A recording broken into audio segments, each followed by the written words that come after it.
देखिए, इंडिया का diverse climate होने की वजह से हमारी कंट्री का जो हॉर्टिकल्चर प्रोड्यूस है, वो सेकंड लार्जेस्ट कंट्री हमारी है हॉर्टिकल्चर प्रोड्यूस में। और हमारी कंट्री से 2% एक्सपोर्ट सिर्फ हम बाकी कंट्रीज़ में हम करते हैं। हॉर्टिकल्चर जो एक्सपोर्ट है, हॉर्टिकल्चर ट्रेड जो ओवरऑल ग्लोबल हॉर्टिकल्चर ट्रेड में सिर्फ 2% हमारा कंट्रीब्यूशन है। इसका रीज़न क्या है? इसका रीज़न है कि हमारे पास जो उसमें फाउंडेशनल हॉर्टिकल्चरल जो टेक्निक्स हैं, या जो हम कह सकते हैं फाउंडेशनल और प्रोसेसिंग वैल्यूज़ जो हैं, वो उतनी एडवांस नहीं है जिससे हम बाकी दूसरी कंट्रीज में अपना जो हॉर्टिकल्चर प्रोड्यूस है उसको एक्सपोर्ट कर सकें। तो इसका सोल्यूशन क्या है? सबसे पहला जो है वो farmers producer organisations. Farmers producer organisations क्या करती हैं? ये इकोनॉमीज ऑफ द स्केल लाती हैं, ऑपरेशनल एफिशिएंसी इंक्रीज़ करती हैं जो हमारे पास फार्मर्स की। और तीसरा जो है वो क्या करती हैं? फार्म मशीनरी को जो है उसको यूजेबल फॉर्म में ला सकती हैं।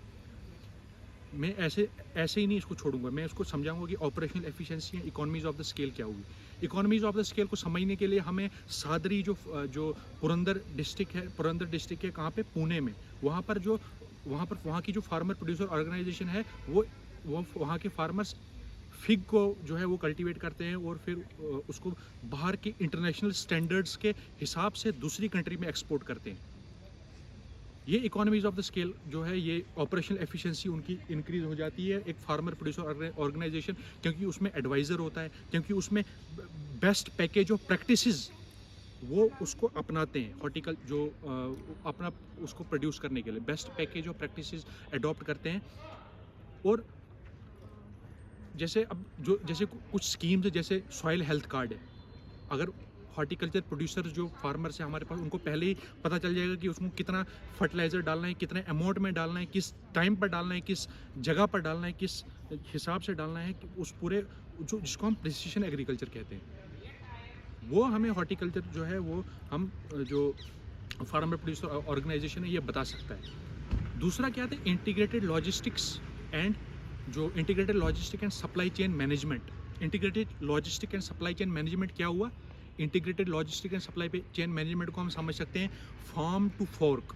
फार्म टू फोर्क में जो बीच में जितना भी प्रोसीजर होता है, चाहे वो फिर क्रॉप का प्रोडक्शन से लेकर क्रॉप का प्रोडक्शन, उसके बाद एग्रीगेटर्स जब उसको लेते हैं, उसके बाद कोल्ड स्टोरेज में जाता है, उसके बाद फॉर्च्यून कंपनी, मान लीजिए आप फॉर्च्यून कंपनी है, वो अपना उसकी प्रोसेसिंग करती है, उसके बाद वो फिर फाइनल कंज्यूमर तक जब पहुंचता है, उसमें जितने भी स्टेप्स हमारे पास आते हैं, जैसे सप्लाई चेन मैनेजमेंट है, क्रॉप जो कोल्ड स्टोरेज हैं, जो बाकी जितने भी हैं, वो जितने भी ये सप्लाई चेन मैनेजमेंट जो और इंटीग्रेटेड लॉजिस्टिक्स में जो स्टेप्स आते हैं, इनका सही तरीके से जो है वो फाउंडेशनल वैल्यूज़ और जो इसका प्रोसेसिंग है वो अच्छी तरह अगर हम करेंगे, तो हमारी कंट्री इसमें सेल्फ सफिशिएंट के साथ साथ दूसरी कंट्री में एक्सपोर्ट भी कर सकेगी। तीसरी चीज़ आती है क्या? तीसरी चीज़ हमारे पास आती है जो फार्मर्स होते हैं, इनमें एक पॉइंट आता है जो हॉर्टिकल्चर प्रोड्यूसर्स जो होते हैं। इंडिया का डाइवर्स क्लाइमेट है।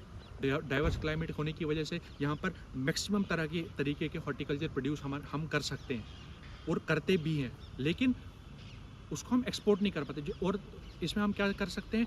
ट्रेड रिलेटेड एग्रीमेंट्स दूसरी कंट्रीज़ के साथ कर सकते हैं। ट्रेड रिलेटेड एग्रीमेंट्स हम कर सकते हैं, जैसे ऑस्ट्रेलिया के साथ रिसेंटली हमने किया ट्रेड एग्रीमेंट। उससे क्या होगा? उससे जो हमारे इंडिया के फार्मर्स हैं उनको एक्सेस मिल जाएगा। कहाँ का? जो हमारे इंडिया के फार्मर्स हैं उनको इंटरनेशनल मार्केट का एक्सेस मिल जाएगा। वहाँ पे हम हमारी जो